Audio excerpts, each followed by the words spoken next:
쉽고 재미있는 시사 경제 채널 페페TV에서 알려드립니다. 대한민국은 세계적으로 봐도 정말 대단한 나라입니다. 모두가 안 된다고 하는 일을 아무렇지도 않게 해내는 나라 중에 하나로 전 세계에 부러움을 사고 있습니다. 이런 사례들을 모두 나열하려면 밤을 새도 모자랄 지경이지만 그 중에서도 다른 나라들이 봤을 때 정말 이건 대단하다, 특이하다 싶은 사례들로 모아 탑3로 소개해보는 시간 가져보도록 하겠습니다. 페페TV 팩트 체크.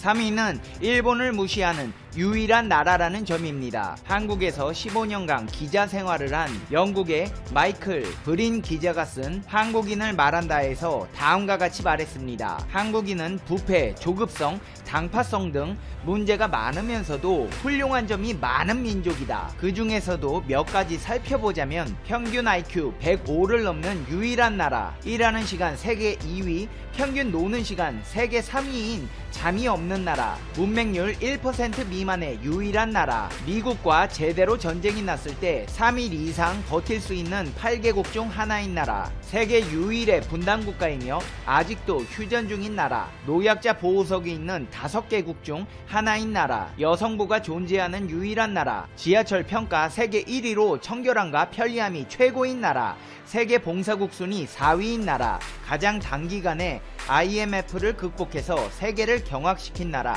인터넷 TV 초고속 통신망이 세계에서 가장 발전한 나라, 세계에서 가장 많은 발음을 표기할 수 있는 문자를 가진 나라, 세계 각국 유수대학의 우등생 자리를 휩쓸고 다니는 나라, 한국인은 유태인을 게으름뱅이로 보는 유일한 민족, 세계에서 가장 기가 센 나라, 약소국에겐 관대한 나라, 이렇게 볼 수 있겠는데요. 그 중에서도 단연코 눈에 띄는 건 세계 2위 경제대국 일본을 발톱 사이 때만큼도 안 여기는 나라입니다.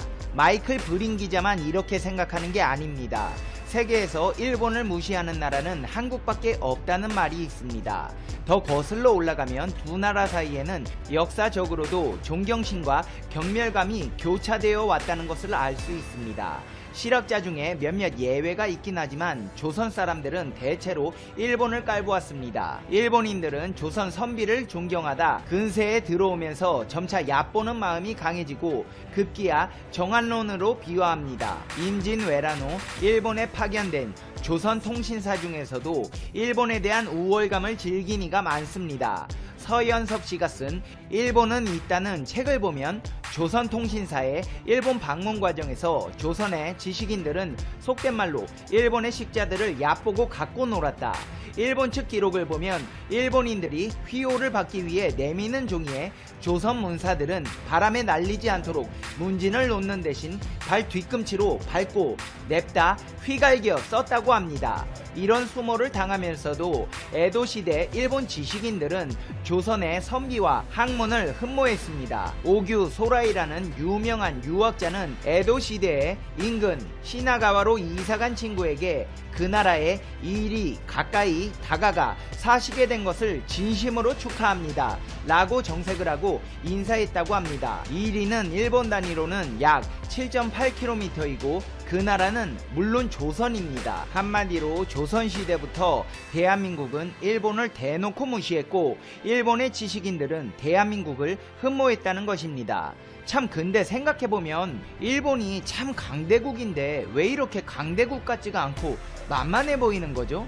참 신기한 사실 중 하나입니다. 2위는 최단기간 경제성장국, 첨단과학, 기술국인 나라입니다. 이 사실은 한마디로 한강의 기적으로 묘사되고는 합니다. 대한민국은 전쟁으로 인해 경제가 리셋되었다고 보면 됩니다. 안 그래도 미국 정부의 지원에 의존해 예산을 편성하고 경제에 시동을 걸고 있다가 전쟁을 겪었기 때문에 당시 농업 생산력으로는 전 국민이 기아를 면치 못했습니다. 농촌에서조차 수입 밀가루가 있어도 굶는 판이었습니다. GDP 감소 수치 자체는 무시할 만했습니다. 1950년 한 해 동안에만 마이너스 성장을 했고 6.25는 국가 경쟁력과 발전 역량을 밑바닥으로 떨어뜨릴 만큼 파괴적인 영향을 미쳤는데 인적 피해만 300만 이상의 물적으로는 전력 74%, 남한공업의 60%, 건물 66만 100동, 전선 60만 766km, 교량 9,312km가 파괴되었습니다. 그나마 남아있던 물적 인프라를 날려먹고 사실상 맨 땅의 헤딩으로 다시 시작한 셈입니다. 한강엔 기적이란 경제 제일주의를 내세운 장면 내각에서 제2차 세계대전에서 패전한 서독이 선진국으로 빠르게 도약한 것을 라인강의 기적이라 부른 것에 빗대어 6.25 전쟁을 치르고 국토와 인력이 넉마가 되어버린 대한민국도 그렇게 되어야 한다고 역설했던 것에서 유래하였습니다. 오늘날에는 1950년 6.25 전쟁 이후 1997년 구제금융이 있기까지의 대한민국 경제 초고속 성장을 상징하는 말로 두루 쓰이고 있으며 1990년대부터는 이를 외국에서 아시아의 4마리 용 국가와 함께 동아시아의 기적이라고 부르고 있습니다. 1970년대는 초고속 성장으로 한강의 기적 80%가 이 시기에 이루어졌습니다. 한강의 기적 절정기이자 대한민국 역사상 가장 성장률이 높았던 시기입니다. 1971년 수출 규모는 1964년에 비해 10배 늘어나 10억 달러를 돌파했습니다. 70년대 중공업화가 얼마나 성공했는지 기존 선진 강대국들이 중공업 부가가치가 경공업을 추월하는 산업화가 최소한 50년 이상은 걸렸던 것을 10년 이내로 좁히게 되었습니다. 이렇게 단기간에 초고속 성장을 한 국가는 전 세계적으로도 없습니다. 1위는 녹쥐합니다. 일제는 35년간 우리의 모든 것을 수탈해 갔습니다. 조금이라도 가치가 있는 것이라면 유무형을 가리지 않고 빼앗아 갔습니다. 산이나 숲에서 나는 자원도 예외가 아니었습니다. 솔방울 하나까지도 징발해 갔다는 말이 나올 정도입니다. 산과 숲의 비극은 여기서 끝나지 않았습니다. 일제의 수탈로 이미 황폐해진 산들은 6.25를 거치며 그야말로 벌거숭이가 되었습니다. 하지만 오늘날 대한민국 산들은 나무로 빽빽합니다. 불과 50년, 60년 사이에 몰라볼 만큼 달라진 것입니다. 6.25 전쟁 이후 사막화된 대한민국 국토를 본 당시 유엔은 한국은 회생 불가능하다 라고 평가했습니다. 단기간에 국토 녹화와 경제발전에 성공한 전세계 유일의 국가, 여기에는 우리가 잘 모르는 진정한 애국자의 피땀이 있습니다. 나무와 나라를 사랑해 나무 영웅이라는 별명으로 불리는 현신교 박사는 세계가 감탄한 기적을 만들어내셨고 생전 이 같은 말을 남기셨습니다. 평생을 나무하고만 살아왔다.